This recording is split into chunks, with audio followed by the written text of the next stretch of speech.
সংখ্যার জন্য সবসময় সামনে দাঁড়িয়েছে, আন্দোলন করেছে। আজকেও আপনারা দেখেছেন এখানে প্রাইভেট বিশ্ববিদ্যালয়ের শিক্ষার্থীরা কথা বলেছেন, নাফসিন বলেছেন, ও আপনারা যাদেরকে অগ্নিকন্যা বলেন এই জুলাইয়ের পর নাম পেয়েছেন, তাদের মধ্যে একজন নাফসিন, তিনি কিন্তু বলেছেন যে প্রয়োজনে আবারও রাস্তায় নামবো। তো এই যে বাংলাদেশের জনগণের জন্য বারবার রাস্তায় নামে, এটা কিন্তু কোনো রাজনৈতিক দল নামে না। রাজনৈতিক দলগুলো রাস্তায় নামে তাদের নিজের এজেন্ডা নিয়ে নামে, কিন্তু বাংলাদেশের শিক্ষার্থী সমাজ, এটাই আমাদের ইতিহাস গত 70 বছরের, যে তারাই জনগণের যখন রাজনৈতিক সমস্যা হয় তখন তারাই রাস্তায় নামে। এটা আমি সেদিনও বললাম এখানে, যে ছাত্ররা হচ্ছে একটা সমাজের যারা অ্যাডাল্ট তাদের মধ্যে সবচেয়ে ছোট। তো তারা তাদের ঘাড়ে আমরা সমাজের সবচেয়ে যে বোঝা বা ঘানি সেটা দিয়ে দিয়েছি, যে তোমরা স্বৈরাচার হটাও, তোমরা রক্ত দাও। কি একটা অদ্ভুত বিষয়। এবং এখান থেকে আমি বাংলাদেশের শিক্ষার্থী সমাজকে বুঝতে চাই, আমি বাংলাদেশের শিক্ষার্থী সমাজকে আপহোল্ড করতে চাই। এটা প্রাইভেট বা পাবলিক এভাবে আমি আলাদা করি না কখনো, কারণ প্রাইভেটে কারা পড়ে? আমাদের পাবলিকের সন্তানেরাই পড়ে। এখানে যারা বসে আছেন, সাদিক কিংবা নাফসিন কিংবা অনন্যা, তারা তো আমাদের দেশের জনগণেরই সন্তান। আমরাও তো কোনো না কোনো বিশ্ববিদ্যালয়ে যারা পড়েছি, এটা পাবলিক হোক আর প্রাইভেট হোক, সব তো বাংলাদেশের জনগণের সন্তানেরাই সেখানে যায়। আমাদের নিম্নবিত্ত পরিবারের সন্তানেরা যায়, মধ্যবিত্ত পরিবারের সন্তানেরা যায়। ফলে আমার জন্য প্রাইভেট আর পাবলিকটা আলাদা করাটা গুরুত্বপূর্ণ না। আমি দেখেছি এটা জুলাইয়ের পরে এটা প্রাইভেট বনাম পাবলিক, এরকম প্রাইভেটের স্টেক পাবলিকের স্টেক এই ধরনের কথা এসছে। আমার এটাতে খুব বেশি আগ্রহ নাই। আমার আগ্রহ হচ্ছে আমি এই জেনারেশনকে ডিফেন্ড করতে চাই এবং এই জেনারেশনের সাথে থাকতে চাই। তারা যে বড় ঘটনা ঘটিয়েছে, এই বড় ঘটনার পরে বড়দের যেটা দায়িত্ব, বড়রা তো ঘটায়নি এই ঘটনাটা ঘটিয়েছে ছোটরা। এখন বড়দের যেটা দায়িত্ব, যে ছোটরা রক্ত দেওয়ার পরে আপনারা মসনদে বসেছেন, এখন আপনাদেরকে ডেলিভার করতে হবে। এই ডেলিভার করার ক্ষেত্রে আমরা তাদের নানা ধরনের প্রযুক্তি শুনে যাচ্ছি।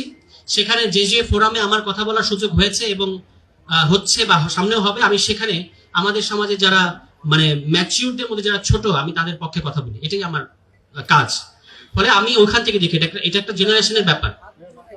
71 এর পরে, 80-র দশকের পরে এখানকার তরুণ প্রজন্ম যারা মুক্তিযুদ্ধ করেছে, যারা স্বৈরাচার বিরোধী আন্দোলন করেছে, তারা কিভাবে প্রতিষ্ঠিত হয়েছে এটা আমরা জানি। সবগুলো গল্প প্রীতিকর না, কিন্তু আজকে আমরা এই জুলাইয়ের পরের প্রজন্মকে বিতর্কিত করার জন্য অনেক ধরনের প্রচেষ্টা গত 1.5 বছর চলেছে। এবং তারা কেন, তাদের দোষটা কি? তাদের দোষ হচ্ছে তারা রিফর্ম চেয়েছে। তারা দেয়ালের মধ্যে লিখেছে যে স্বাধীনতা চেয়েছি, স্বাধীনতা এনেছি, এখন সংস্কারও আনবো। তো এই সংস্কার আনার যাত্রা কিন্তু আমাদের শেষ হয় নাই। এবং যারা এই মুহূর্তে সরকারে আছেন, তাদের আমার কাছে মনে হয়েছিল সবসময় তারা একটু অফ টিউন মানে হচ্ছে তারা এই প্রজন্মকে বুঝতে পারছেন না। যেমন যাকে তারা শিক্ষামন্ত্রী বসিয়েছেন, মিলন ভাই খুবই সজ্জন মানুষ, ভালো মানুষ, এ ব্যাপারে কোনো সন্দেহ নাই। কিন্তু একজন মানুষের জীবনের সবচেয়ে বড় যেটা অর্জন, এরপরে তাকে আর কোনো দায়িত্ব দেওয়া মানে উচিত না। উনার সবচেয়ে বড় অর্জন উনি করে ফেলেছেন 2006 সালে। নকলের বিরুদ্ধে উনার যে সংগ্রাম, এটা জাতি সবসময় স্মরণ করেছে, ভবিষ্যতেও করবে। কিন্তু এই ধরনের মানুষ ওই বড় অর্জনের পরে যে ওই হ্যাংওভার থেকে বেরোতে পারবেন না। এই কারণে উনি 2006-এর পর থেকে বেরোতে পারছেন না। কিন্তু উনি ভেন্টিলেটর থেকে উকি দিচ্ছেন, জানলা থেকে উকি দিচ্ছেন, উনি বলছেন যে উনি নকল সামলাবেন। কিন্তু এখন তো নকল তো সমস্যাই না, এবং নকল আর হবে না, এই কথাটা আপনি যাদেরকে বলছেন, আপনি জানেন না যে তারা নকলকে ঘৃণা করে। এই প্রজন্ম নকলকে ঘৃণা করে, আপনি তাদেরকে বলছেন নকল আর হবে না। এবং এত মজা উনি পেয়েছেন, উনাকে নিয়ে যে ট্রল করা হচ্ছে, উনি এটাও বুঝতে পারছেন না। উনি পার্লামেন্ট থেকে ওটা আবার রিপিট করেছেন।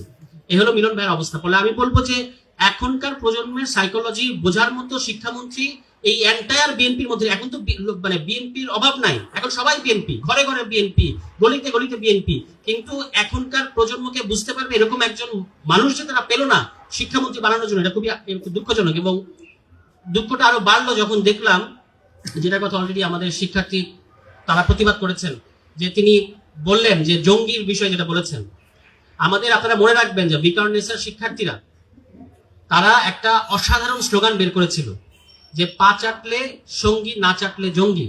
এখনো কিন্তু একই প্রবণতা। আপনাদের সাথে থাকলে সব ঠিক আছে, আপনাদের কমিটিগুলোতে আমরা দেখতে পাচ্ছি ছাত্রলীগ দিয়ে ভরে ফেলেছেন, কিন্তু অন্য সবাইকে আপনারা গুপ্ত বলছেন। মানে আপনাদের সাথে থাকলে মানে আপনাদের সাথে না থাকলে সবাই গুপ্ত হয়ে যাচ্ছে।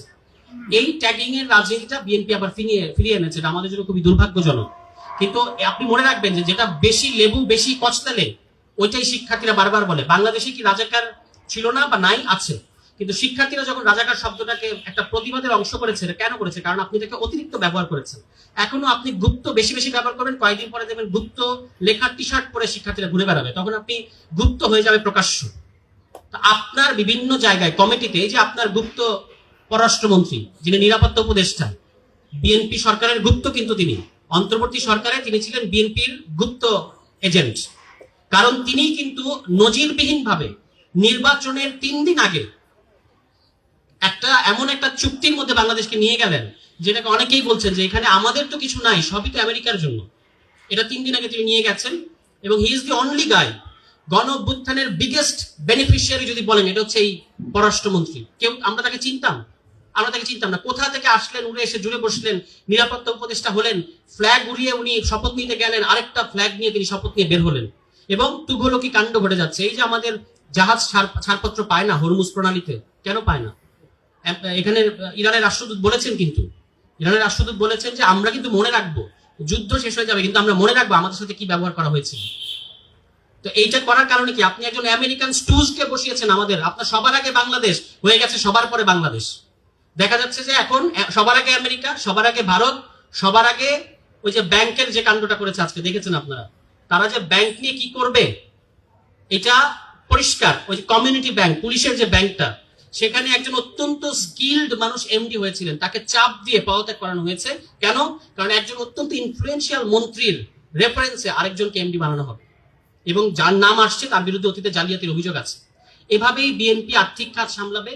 অর্থমন্ত্রী গর্বের সাথে বলেছেন পার্লামেন্টে যে বিএনপি আসলে কোনো ম্যাক্রো ইকোনমিক বড় কোনো ক্রাইসিস হয় না, কিন্তু অলরেডি তো আমরা দেখতে পাচ্ছি লেজে গোপরে করে ফেলেছেন। টাকা ছাপাচ্ছেন বাংলাদেশ ব্যাংক থেকে, অভ্যন্তরীণ ব্যাংক থেকে ঋণ নিচ্ছেন, আইএমএফ এর কাছে গেছেন হাত কাটতে, আইএমএফ আপনাদেরকে ঋণ দেয় নাই, কিন্তু সমানে কার্ড বিলি করছেন।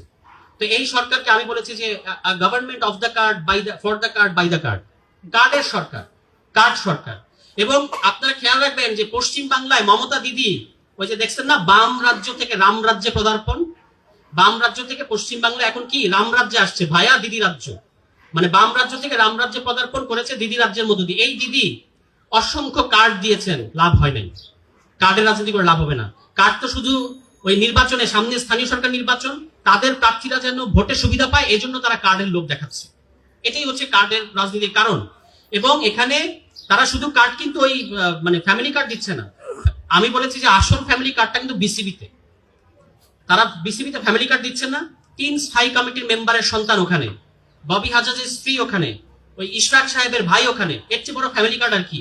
সব জায়গায় কিন্তু, এবং এরকম ফ্যামিলি কার্ড আরো দেবে বিএনপি, আপনারা দেখতে পাবেন, যতদিন যাবে ততদিন দেবে। এবং এটাই হলো বিএনপির রাষ্ট্র দর্শন। তারা সব জায়গায় নিজেদের লোক বসাবে, সাংবিধানিক প্রতিষ্ঠানগুলোতে নিজেদের লোক বসাবে। আমরা যখন এই সংস্কারের কথা বলেছি, গণভোটের কথা বলেছি, এখন তারা বলছেন আমাদেরকে কুইনাইন খাওয়ানো হয়েছে, কুইনাইন খাওয়ানো হয়েছে তাদেরকে।